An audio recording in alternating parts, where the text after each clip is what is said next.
Bonjour, je suis donc Jean-Claude Bertrand. Je suis né en 1948 et pour vous parler donc de mon cursus, je pourrais vous dire que je baigne dans le dessin, dans la peinture depuis tout môme. Et ma maman me disait souvent, quand j'étais tout petit, je lui disais, quand je serai grand, je serai peintre et je te ferai des tableaux. Ça fait partie de la légende, mais c'est des mots vrais. Alors j'ai commencé à dessiner, moi j'avais 6-7 ans, peut-être des cours d'école ABC par correspondance. J'ai commencé à travailler la peinture à l'huile à 13-14 ans.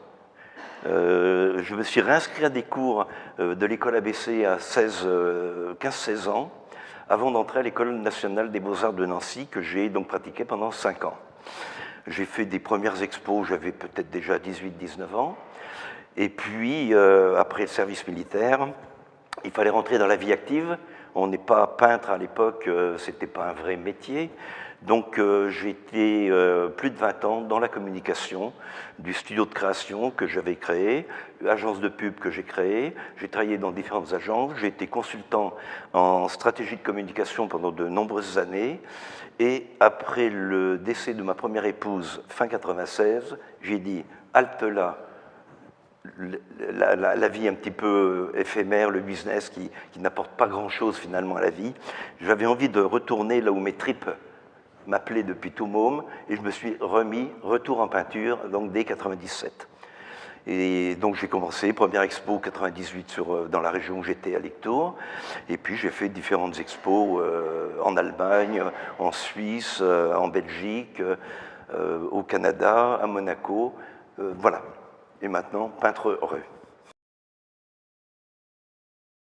Mes influences, très jeune, j'étais influencé par tous les peintres, tous les fauves, les impressionnistes. Même plus tard, j'ai redécouvert un peintre comme Monet qui, moi, m'a profondément marqué dans son jeu de lumière, son jeu de texture au niveau de la pâte. J'ai passé des heures dans des expos de Monet parce que ça vous apprend énormément de choses sur la couleur, qui n'est pas un matériau sorti du tube, mais qui est quelque chose auquel le peintre ajoute une vibration, ajoute un timbre particulier.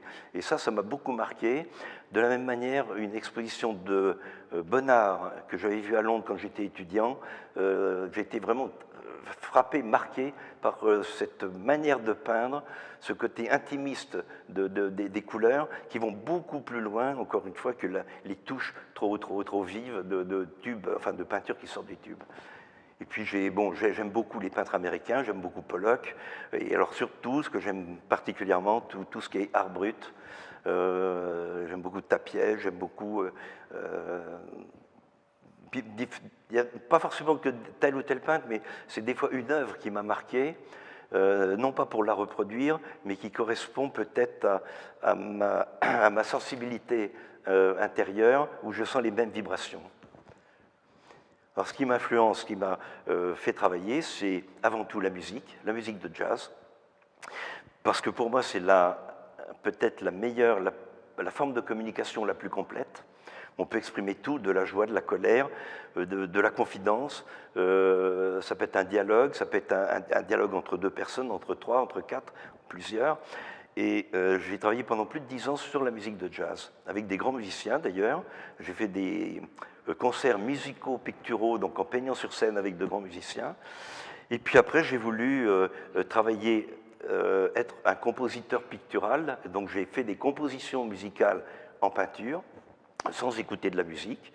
Et puis ensuite, je me suis intéressé à tout ce qui touche nos sens. J'ai donc travaillé beaucoup sur le vin. J'ai d'ailleurs édité un petit ouvrage « Peinture et vin » où je présente toute ma collection, il y a 25 toiles à peu près, consacrées à des vins, des petits vins de pays comme des très grands crus, après avoir rencontré des vignerons, dégusté tel et tel vin. J'ai travaillé sur les parfums avec des grands parfumeurs également.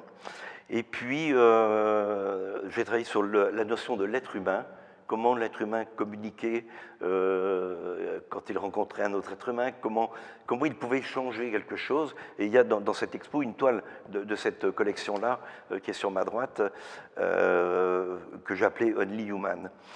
Et puis, la dernière période dans laquelle je suis actuellement, et c'est vraiment un retour, je dirais, à l'humus primaire, originel, c'est la nature.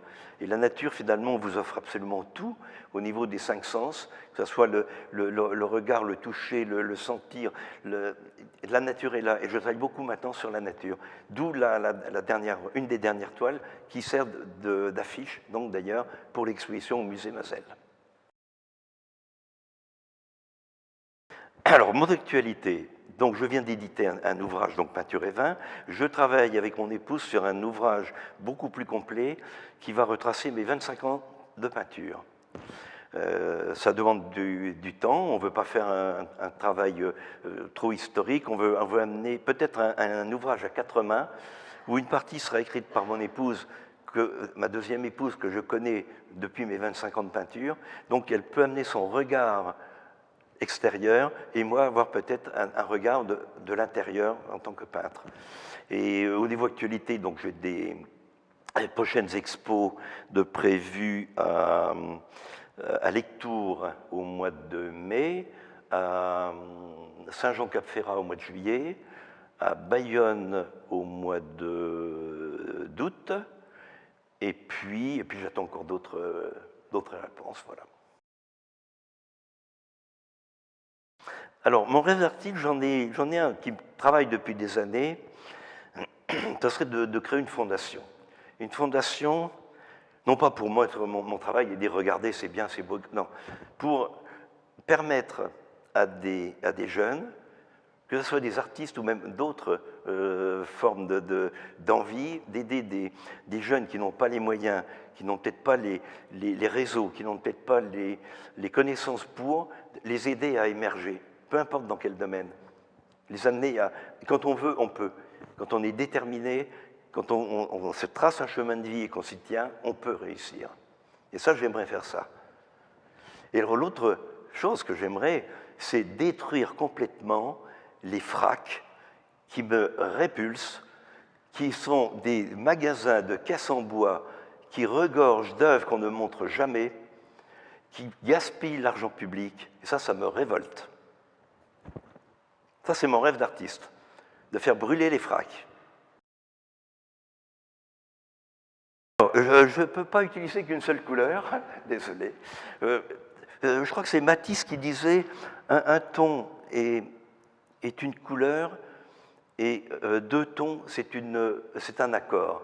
Et donc, c'est la vie. Et alors, moi, je vous répondrai, ma couleur préférée, c'est la couleur de la vie. Tout simplement. Parce qu'il y a des nuances, il y a des variations, il y a des modulations, il y a des camailleux, voilà. Et moi, je suis un amoureux de la vie, donc ma couleur, c'est la couleur de la vie. Continue sur le chemin que tu as choisi ou sur le chemin qui t'a choisi. Voilà.